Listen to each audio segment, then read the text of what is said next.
Amigos y hermanos, vamos a continuar con nuestra meditación en las Sagradas Escrituras acerca de los saduceos.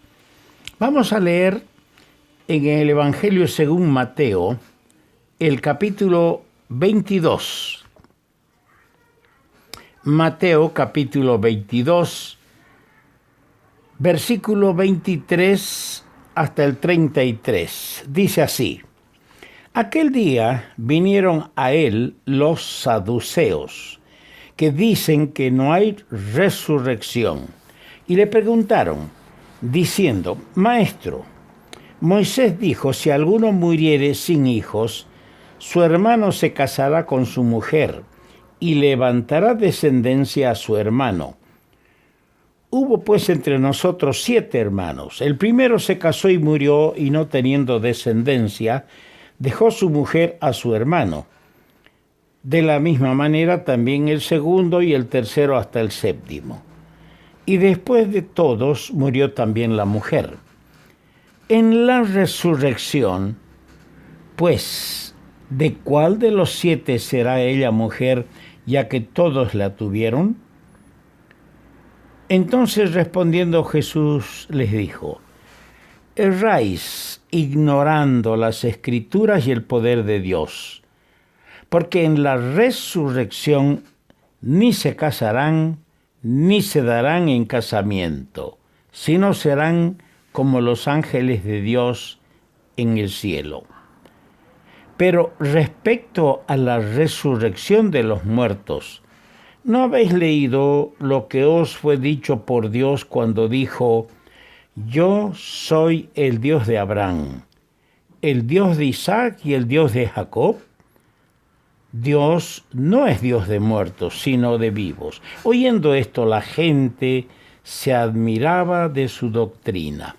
Añada el Señor, es nuestro deseo, su más rica bendición a la lectura y al comentario que vamos a hacer de este pasaje y de otros, para tratar de rescatar la enseñanza total de la Escritura respecto a esta secta filosófica, religiosa, política, que aglutinaba a gente de alta alcurnia, podemos decir, pero que tenían un desempeño y un trabajo fatal, trágico, en contra del Hijo de Dios.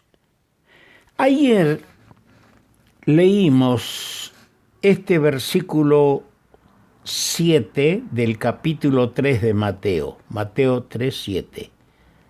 Al ver él, es decir, al ver Juan Bautista, que muchos de los fariseos y saduceos venían a su bautismo, les decía: generación de víboras, ¿quién os enseñó a huir de la ira venidera?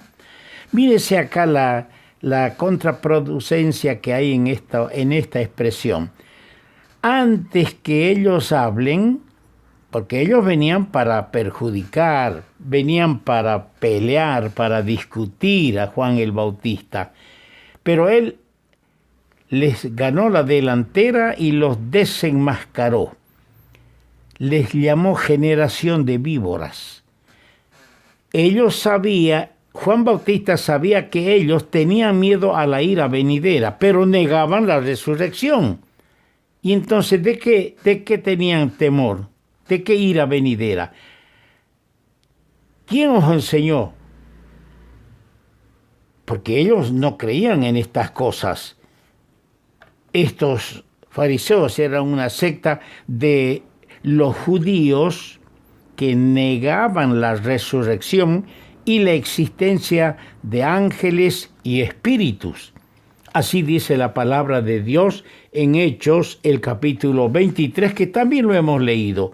Hechos 23, versículo 8. Porque los saduceos dicen que no hay resurrección, no hay ángeles, no hay espíritu. Pero los fariseos afirman estas cosas. La primera mención de esta secta de los fariseos aparece en Mateo, el capítulo 3, versículo 7, cuando juntamente con los fariseos vienen al bautismo de Juan, y ambos grupos, religiosos o políticos, son severamente reprendidos por el Bautista. Es interesante ver en la palabra de Dios que la frase generación de víboras, aplicada a los miembros de las dos sectas, tanto fariseos como saduceos, esta frase, esta expresión, ocurre 2 veces más en el Evangelio de Mateo. Las otras 2 veces fue el Señor Jesucristo en persona quien las pronunció contra ellos. En el capítulo 12, versículo 34, y en el capítulo 23, el versículo 33, cuando les dice: serpientes, generación de víboras, ¿cómo escaparéis de la condenación del infierno? Pero también es importante notar que en los 3 casos, en Mateo 3:7, en Mateo 12:34, en Mateo 23:33, en estos 3 casos, esta frase generación de víboras es seguida de sendas preguntas claras y escudriñadoras. Si no hay resurrección, como pretenden los saduceos, no tienen entonces por qué preocuparse acerca de la ira venidera que ha de venir. Y Juan el Bautista, conociendo esto, los desenmascaró. Niegan la resurrección, pero tienen temor de la ira venidera. Si no hay resurrección, ¿de qué ira venidera ellos entonces tienen temor? Es preciso notar que Dios no puede tolerar la hipocresía y la inconsistencia, y esto se refleja en las palabras condenatorias tan duras y severas empleadas en los 3 casos señalados y en otros casos más que hay en las Escrituras. En el capítulo 16 de este Evangelio de Mateo, nosotros vemos en los primeros 4 versículos que los saduceos vinieron pidiéndole señal del cielo al Señor. Lo leamos. Mateo 16, verso 1. Vinieron los fariseos y los saduceos para tentarle. Ese era su propósito, tentar al Señor. Y le pidieron que les mostrase señal del cielo. Mas él respondiendo les dijo: cuando anochece decís buen tiempo, porque el cielo tiene arreboles. Por la mañana hoy habrá tempestad, porque tiene arreboles el cielo nublado. Hipócritas, que sabéis distinguir el aspecto del cielo, mas las señales de los tiempos no podéis. La generación mala y adúltera demanda señal, pero señal no les será dada sino la señal del profeta Jonás.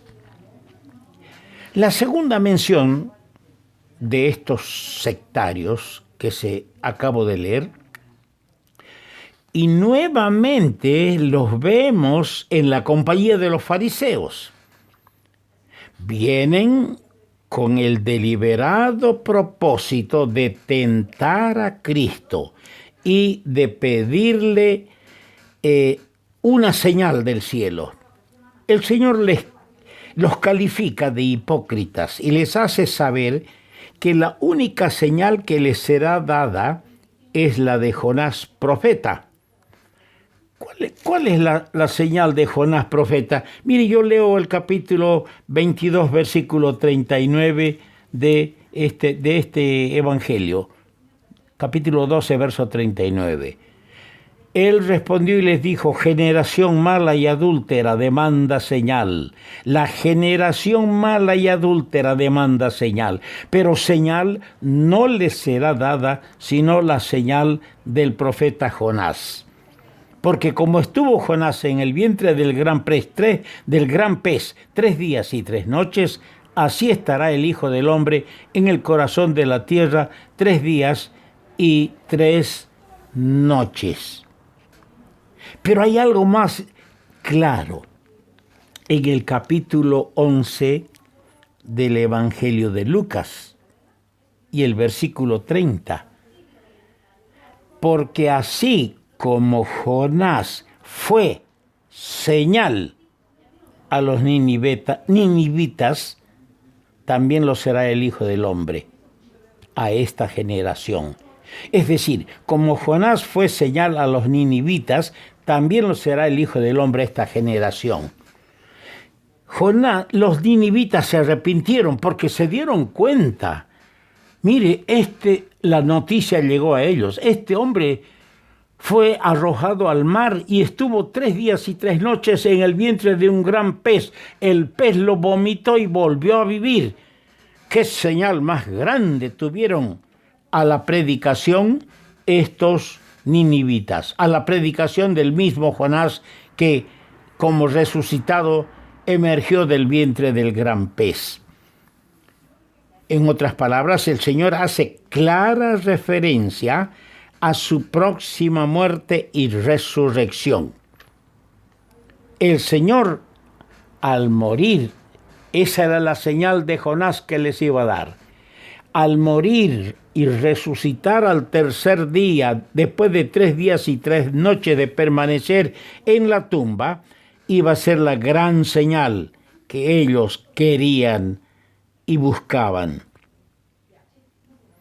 Frente a estos dos hechos trascendentales, caen todas las pretensiones inadmisibles de los fariseos y las falsas doctrinas de los saduceos.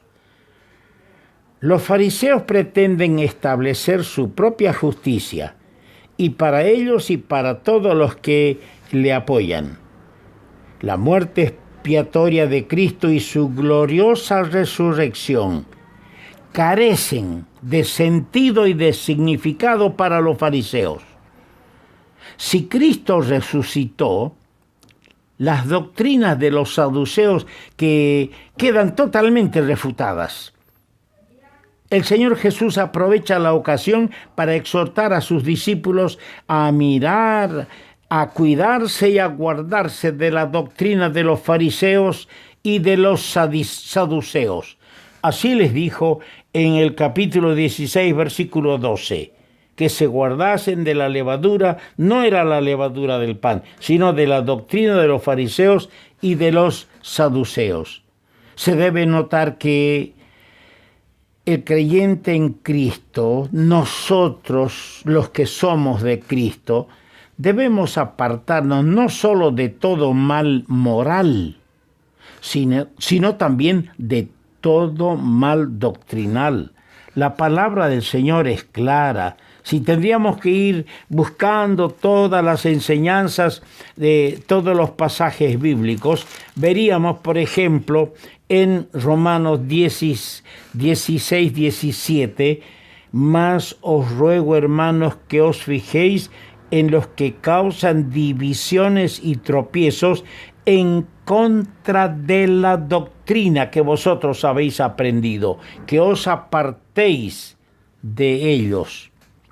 Y en 1 Tesalonicenses 5:22 dice: absteneos de toda especie de mal. Y seguiríamos citando las Escrituras, como en 2 Juan, la segunda carta del anciano apóstol Juan, los versículos 9 al 11.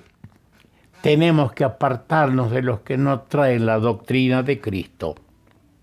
Cuánta enseñanza tenemos en la palabra de Dios. Vamos a continuar analizando, buscando en las Escrituras lo que se nos dice acerca de los saduceos.